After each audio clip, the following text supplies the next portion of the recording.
We've reached 1,000 subscribers, so this has been a very interesting journey down the YouTube channel.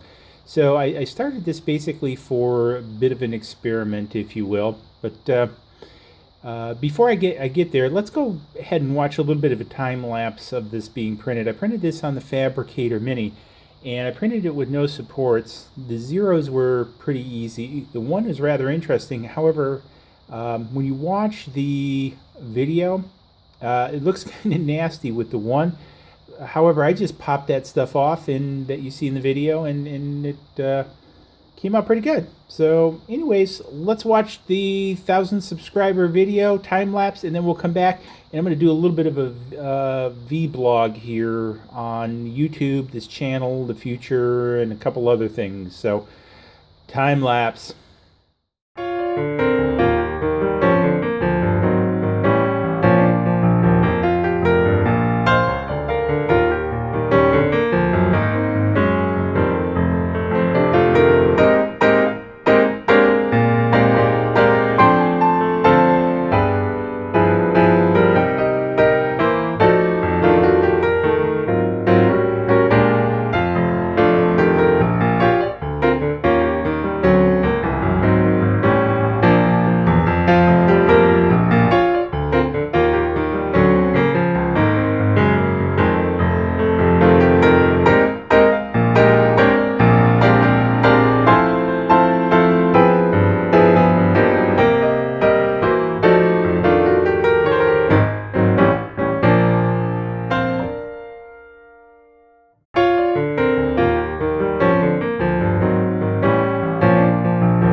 So that was an interesting time lapse, and again, I just popped that stuff off the one and it was perfectly fine. You can see how clean it is. So this actually came out pretty good. I was pretty happy with it, and again, you can't see it's too well sitting like that.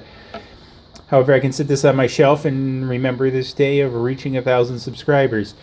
It's been around a year since I've been experimenting with YouTube, and you know, a lot of fits and starts, and you know, it's been an interesting endeavor. However, the one big thing that I need to do is thank you, the subscriber, for helping me reach 1,000. Quite frankly, it hasn't been an easy goal, but you know, hey, YouTube's a big place, and there's a lot of people out there producing content. There's so many hours in a day, but I do appreciate you guys following, and especially the one thing that I think is with the 1,000 subscribers is they're quality subscribers, and the way I mean that is they're engaged really with what I'm doing, and so I think this is the big thing, and I'm a little bit I don't want to say responsible or whatever, but you know, I tend to subscribe and then just move on and not really watch or interact with the channel. But I definitely think that the subscribers I got are really quality from the aspect of their engagement levels, and so that's what I'm really happy about, because that's one of the big goals that I really wanted to do out of this, is to, you know, again, give a little bit back to the community, to share, to create something out of this whole maker space. You know, because I think as everybody's sort of seen, you know, I don't focus only on 3D printing. However, CNC machining, laser cutting, the whole concept of making things, but also the tools, or bettering the tools used to make those things. So, you know, just like Bob at I Like to Make Stuff, you know, where he really focuses on making something, I'm sort of, you know, want to be in the space in between the creating the tools, improving the tools to make something, and making something, and showing how that impacts the making. So hopefully that ramble made sense. And again, many thanks to my 1,000 subscribers. And please stay tuned to the end of the video, because I do have a request of this 1,000 subscribers.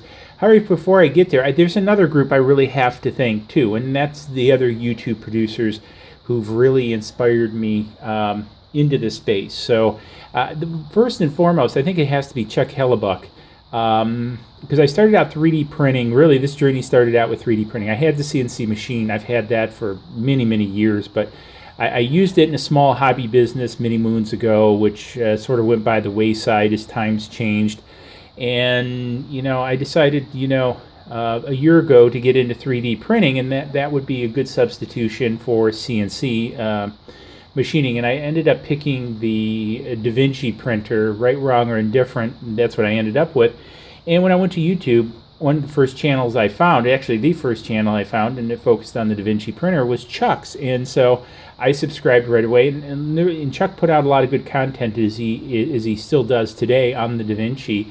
And I'm still fairly bullish on the Da Vincis. I have 2 of them today, and their workhorse is really, they have their positives and negatives, and you can look back in my videos and see those.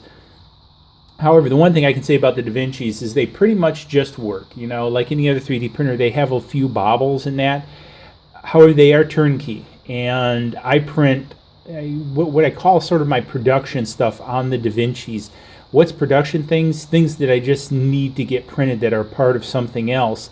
And they're my go-to machine. And they print on a regular basis. So I have a 2.0 with 2 extruders and the 1.0A with a single extruder. And knock on wood, they haven't let me down, so they just continually print. So, big kudos to Chuck. And sort of Chuck also inspired me a little bit to start producing videos, because, again, I saw the great content he was making. I saw the community engagement. I saw what he was giving back to the community, and I thought, hey, this looks like fun. So it was off to the races a bit. The second one is Angus over at Maker's Muse. So I'll never forget the first video I watched of Angus's. It was PLA versus ABS, or ABS versus PLA. And I had just gotten the Da Vinci, and I was wondering if I had made a mistake with ABS over PLA. And the one thing I'll tell you is I'll be maybe a little bit more direct than Angus. I would definitely start out with PLA. I like PLA far better than I like ABS. Now, ABS for resiliency in doing kind of like what I would call production things, ABS beats PLA. But for just a fun type printing and everything else, you can't beat PLA. And it's pretty basic to print with, because you don't really need a heated bed and blah blah blah, all that other stuff you do on blue painter's tape. And adhesion isn't as big with ABS, and you don't have to use crazy slurry stuff. Although I do now like that 3D EZ or EZ, or however you pronounce it. I know I've had a couple of people ask, how do you pronounce it? I have no clue. Tomato, potato, you call it what you want. But the link's in the video, and you can go buy it. It's good stuff. Anyways, but speaking of good stuff, then the third one I ran across is Joe Telling, the 3D printing nerd. So, you talk about fun in PLA. I mean, nobody has more fun with PLA than Joe Telling. It's kind of creepy how much fun he can have with PLA. So, again, in watching some of his stuff, it sort of inspired me again to maybe experiment with some other more playful things, and you'll see those coming out in other videos. So, Joel, you're responsible for that. It's all your fault. But anyways, I like some of the whimsical nature, because by my sort of daytime habit, I tend to be a little bit too serious about things, and having a little bit of fun is good, and especially when it's a sort of hobby business. And so, anyways, I thank Joel for that. And, again, he puts out good content and fun content too, so that's what's kind of cool. And when you really look at the 3 of those guys, they each, I think, fill a certain genre in the 3D printing world. But 3D printing world isn't the only world too, so it's a great world. But then there was Winston Moy with the CNCing and the Shape Oko and stuff. I tell you, that guy should run for president. I love watching Winston Moy's videos. And again, I'll put links to all these down below. If you're not a subscriber, I definitely suggest that you subscribe.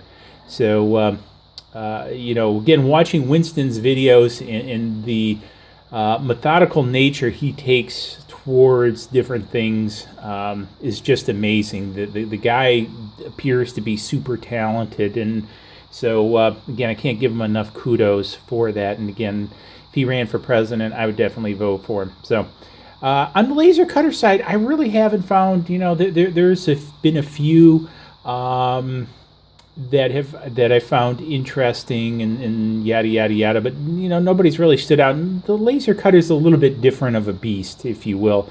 So there are a few folks from the laser form, that really were helpful and things like that. And hats off to you guys and stuff like that. But I really haven't found, a Winston Moy or a Chuck or an Angus or a Joel of the laser world. And I don't know, maybe it's because it's a little bit different world. But anyways, definitely enjoy the laser cutter too. So, with that, again, having reached 1,000 subscribers, it's been really enjoyable time for me.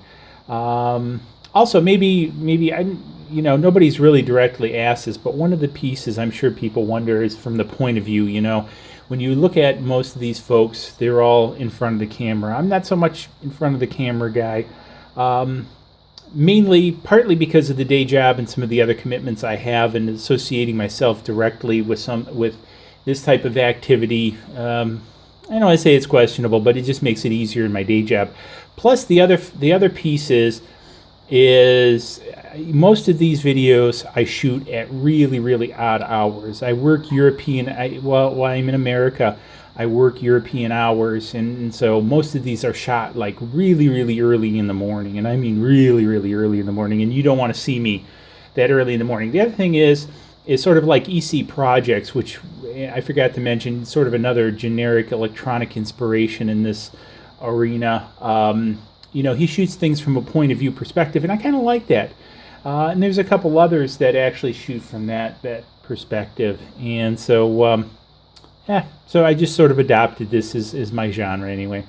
In which, talking about the world, what's really interesting about the world, just to give you so I'm located in Michigan, and so is Chuck Hellebuyck. I think that's pretty, and I'm actually not too far from Chuck, and I actually got to meet Chuck at Makers Faire, so that was pretty cool.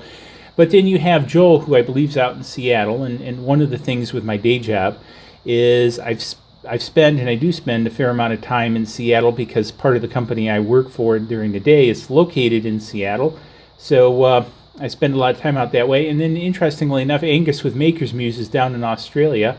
And for a lot of years, I was very involved with Holden Motors, so I spent a lot of time in Australia. So it's kind of an interesting thing about the small four corners of the world. It's not that big of a place after all when you look at it. Also, one of the things I do want to do is also to not really thank, but also encourage some of the younger YouTube content producers. It totally amazes me, like Andrew's Workshop and Panoreth 3D and that kind of stuff. That these young guys are really investing themselves into the technology and the concepts, as well as devoting the time and producing the quality stuff that they do. I mean, again, I was a geek at their age too, and still a geek at my age, 50 plus years old. But really keep it up, guys. I encourage you. Rather than sitting in front of mind-numbing video games, create something. I mean, this is what I was brought up on, is creating something, and that's really what I want to encourage out of this channel, is get out there, be creative, be innovative. America was created upon innovation, and we need another generation of innovators to carry the torch forward, because guys like me, we're getting old. So there comes a time I'm going to want to sit on a beach somewhere and drink Mai Tais and watch YouTube videos of you guys building something while, instead of, me cutting my, knuckles and elbows and everything else. And so, I encourage you, and I encourage you to also encourage others in the same way, because I don't think there's enough respect in our school systems and our educational institutions for creativity and innovation anymore.